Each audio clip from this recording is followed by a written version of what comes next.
exciting opportunity for you all today because we have Pets of the Week.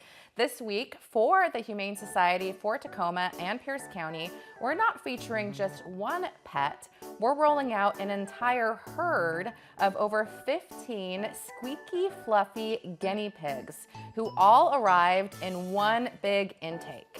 Yes, it is a Piggy Parade, and they are all searching for cozy, loving homes.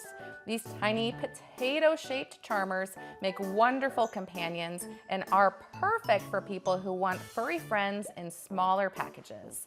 These little piggies bring a lot of joy for having such tiny bodies.